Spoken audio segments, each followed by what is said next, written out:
Are the Raiders for real? That story's crazy. The story that broke last night on Jon Gruden and emails leaked to the Washington Post and the Wall Street Journal. I'd be super curious who leaked that and how much more is coming, because there's all sorts of crud here, Stugatz, with toxic workplace culture. They were investigating Washington's toxic works. They were investigating Washington's toxic workplace culture. And the New York Times and the Wall Street Journal publish reports that make Jon Gruden a caveman, bigot, buffoon on the wrong side of everything. An amazing canvas of hate and awful that's no longer acceptable. And I don't know how many people are out there defending these are private emails. He didn't work for the NFL. It was years ago. This stopped in 2018. But basically, the voice and face of this sport in some ways, and Hooters commercials and Corona commercials, is wrong about everything. About the Washington team's name, about misogyny, about being anti-gay.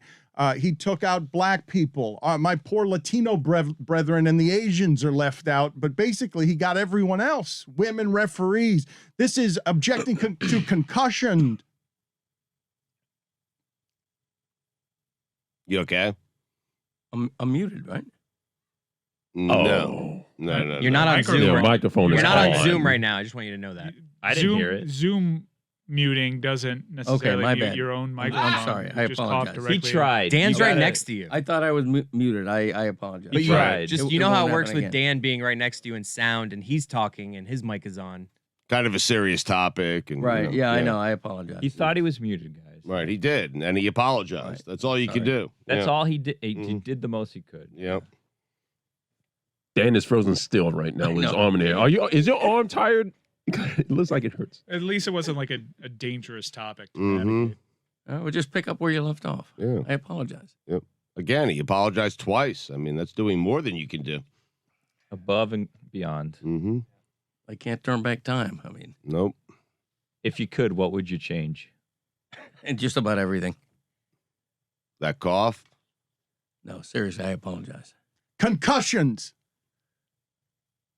On the wrong side of every single thing, Stugatz. On kneelers. Wrong on kneelers. And so he has to resign because it's an unbelievable, unholy mess, what he's brought upon the league. But it's interesting to me a number of different ways. And Stugatz, sometimes we get lost in the details because this is a big fish right here.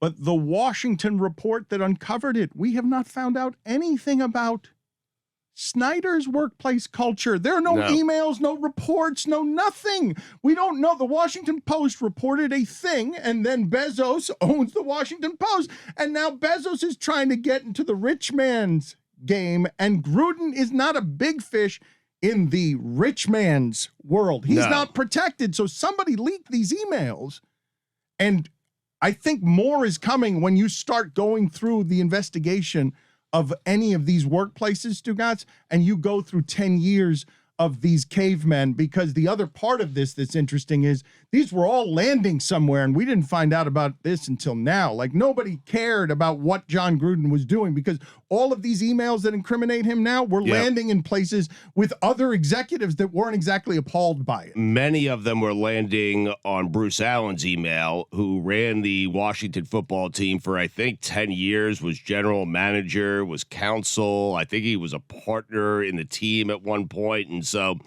now you start to wonder, you're right, Dan, what about the investigation into Daniel Snyder and workplace culture and the Washington football team? Everyone is so focused on Gruden, and I understand why.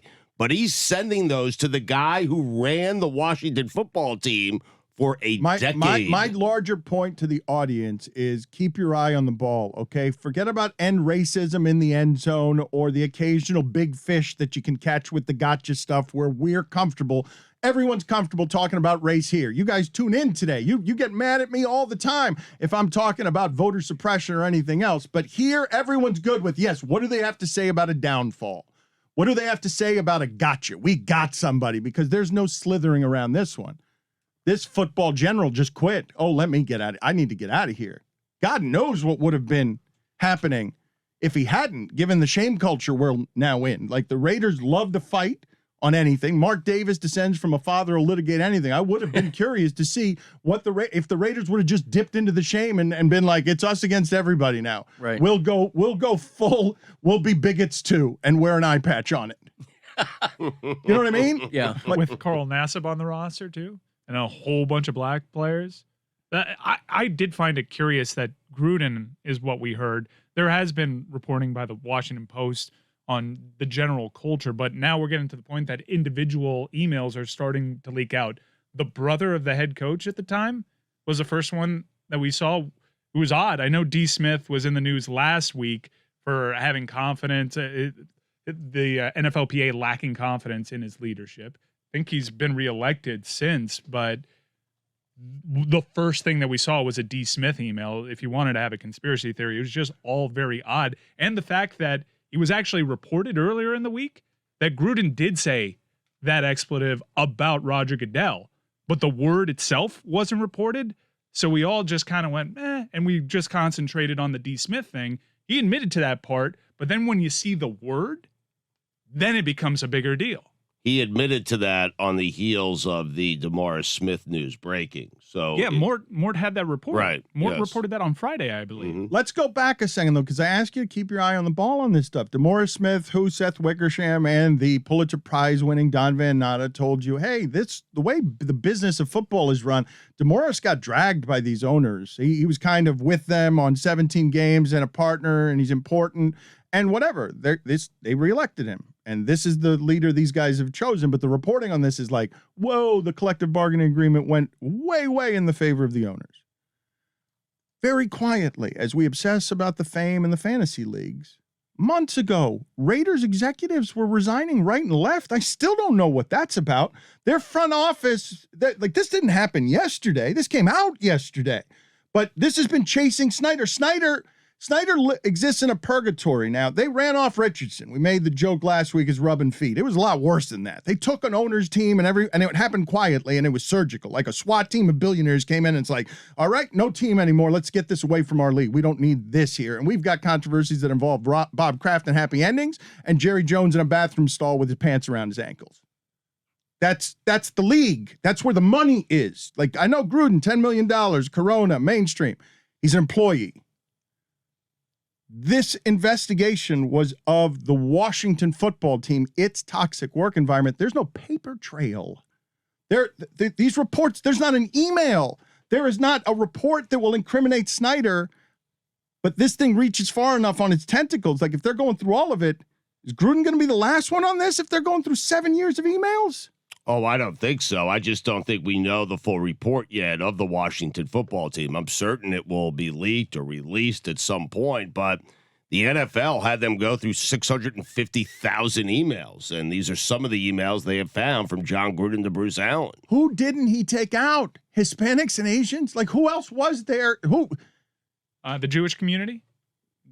Daniel Snyder, famously Jewish. I'm not exactly sure. It almost seemed like the NFL was waiting on the Raiders to act. That's what Adam Schefter was reporting last night. And I don't know if this would have came out either way, but it forced the issue. Who leaked this? This is It's odd. This is a rainbow. This is a rainbow of hatred from Jon Gruden. I'm guessing Urban Meyer.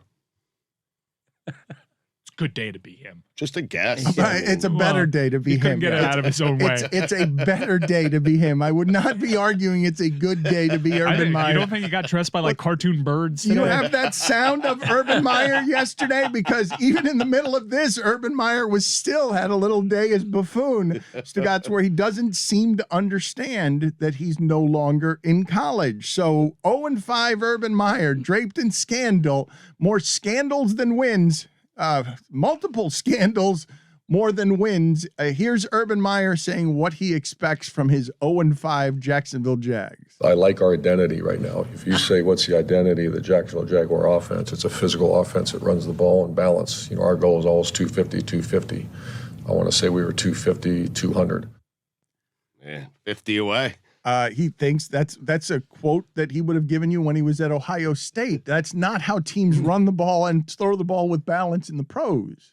In the 52-year Super Bowl history of the NFL, there are 33 teams that have done 250 in a single game. There has never been an NFL offense that has averaged 500 yards a game. Courtesy of Will Brinson, the 2019 Baltimore Ravens are statistically the greatest rushing team of all time and average 206 yards per game on the ground. He's reaching high. Yep. He's aiming. Why not? Lofty expectations. What you hired him for. That's right. Mm-hmm. You can't say that the Jon Gruden thing is unsurprising, even with everything you've seen in America. That's a stunner. We still can be fooled. Oh, we didn't know you at all. And I'm saying that as someone who's been telling you for 30 years, hey, you don't know these people. You don't know who these people are for real. And this guy, and I ask you guys this question because he's known and made a lot of money for loving football. Do those emails, absent context, if I don't tell you who they are, does that sound like someone who loves football? The emails you're reading coming out against kneelers, against women referees, against, that are racist in nature. It sounds hateful to me. It sounds like a guy who is passionate about football, but also has a lot of hate pent up inside But what of are you him. so angry about? You've won. He wants it his way. But you've won at everything. Right. You've always won. Like what are you so angry about? It sounds like somebody who loves football in the 1950s who just didn't get into the modern era at some point. He's not a well-rounded individual. His entire prism was how things were impeding football. He was really mad about a lockout. He was really mad about Eric Reed because it all just got in the way of football. And he used that as his explanation for his actions, thinking that we'd understand what he believes football should be. That's what he got in the way of. But What he thinks football should be. Okay, but instead of just bashing him, which is the easiest thing to do today, like he is a rag doll here for our dragging because you rarely get it like this. He's just smearing every group, and we didn't see it coming. None of us could have seen that coming. It was shocking. except for Keyshawn Johnson. Keyshawn Johnson is calling him a fraud as he has for 17 years, and you can rip him a lot of different ways. How could you be so dumb? Put that in the email. All the different ways that we will drag somebody today when they're in one of these. I think it hurts to see someone who is that football face, voice, Hooters commercial, beer and wings, man. I can't do the impersonation, but that's like, I'm on hiatus, man. I'm getting out of here. well, you know what? I was trying to hear from you yesterday and you didn't want to do it, but this has killed the Caliendo bit. The Caliendo bit, now what does he do? Because I would love Caliendo. Now it's just Jon Gruden goes to compliance training. Caliendo will be fine with Gruden, believe me. I want Caliendo, though, to take a dark turn and now start doing the racist, have him become Dirty Gruden. Because I'm touring the nation with Louis C.K., man. Is he 14 years old sending photos of women I'm getting a Netflix special, man. topless? Yes, he is. I mean, Dan, that's unfortunately, I guess that's the culture 10 years ago, and it still exists today. I'm certain it's still. He has a buffer of time. Yeah. This whole story is very weird. Obviously, we should come out and say, I don't think we've said the obvious, but we've aired in the past and not saying the obvious. This is all horrible, horrible stuff that he was saying. It was also a while back. Society has made it more clear to these one-sided individuals like Jon Gruden that is not okay. He's got to apologize. He's got to go away for a while. I don't necessarily think that's done for him. I think the boosters that had a morality complex around Tennessee that didn't want Greg Schiano, they're officially on the clock. There's an email I think that goes back to 2018, and so I know it's a decade ago. I know it's over a decade ago. I guess 11 years ago. But That's John. What you saw in those emails, that's Jon Gruden. That was Jon Gruden 10 years ago. It's Jon Gruden today. Well, it's disgusting. Is Jon Gruden is most comfortable, and that's how Jon Gruden talks when he's feeling comfortable around people. But we've been sort of sold a bill of goods on what Jon Gruden is for it to land that shocking. Like, oh wait, you were in disguise all this time, man, with the banana twos and all that. You were in disguise. 100%. Like, where were these opinions when football was paying you? Because where were they? Well, he was not comfortable giving them unless it was sitting behind a computer delivering them to Bruce Allen, but Dan. How are you an internet commenter? Angry, white America, angry at football and the kneelers. How, Gruden, you were in disguise. When Keyshawn Johnson calls him a fraud, and it's strong language, but Keyshawn's hated him for 20 years, and Keyshawn did plenty wrong there too when they broke up many years ago. Because Keyshawn wasn't exactly. But all the blame publicly went to Keyshawn. Of course. But that's the power structure, Mike. Yes. That's the way the media covers this stuff. That's white guy in power. That's black guy misbehaving in a workplace. And how do you buck against Gruden when he's got all the power? Because this guy left the cushiest job in broadcasting for all the power in Las Vegas. The cushiest job in broadcasting. One game a week, could have done it for the rest of his life, $6 million a year. Didn't give us a one of these opinions there. Not a one, and was the highest paid employee at ESPN.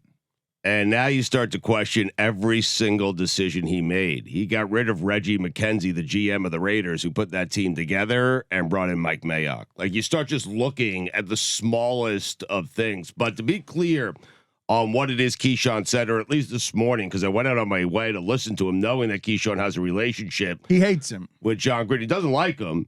He said that players all the time would talk about how Gruden would talk out of both ends of his mouth, but he never, in his wildest dreams, thought it was this. Like, he never thought Gruden was this kind of, monster, a guy that just hated certain segments of people. It's fair to say Gruden was on the hot seat even without this controversy. His Raiders record was 19-29 heading into this season, but he could be 5-0 right now and not survive this. And I don't think he's ever going to coach again, unless it's some small Division III college or something, because he's toxic now, and he doesn't have any excuses. This is recent enough. There's no buffer zone for him. Maybe you give an excuse to the 17-year-old who, to the guy who's 27 now and 10 years ago in high school, he tweeted something dumb. Maybe you give him some leeway. Jon Gruden's a grown man believing all this stuff and putting it out there. And it's true that they say your character is defined when you do things when people aren't watching and listening. That's who you are. And this is who Jon Gruden is. And I don't think his professional career survives this in any manner. Mike, I do want to go back for a second because it does bear repeating if we get light around this subject. It's been a long time since we had one of these subjects that everyone is talking about in sports that you can do a whole show around. And usually we don't sink into any one thing. So let me backtrack and say that the things in those emails, any reasonable person looking at them would say, this is simply wrong. This is wrong to sideswipe all of these people. And it can't be dismissed with another time, as if 10 years ago, Jon Gruden wasn't a formed adult the way that he is now, as if he's done a lot of learning in Hooters and Corona commercials. As if some of those things weren't really wrong 10 years ago. He's been rewarded for who he is. Like, this disguise has paid very well. It's gotten him all the money and power. And again, I ask you to pay attention. He ain't on the top rung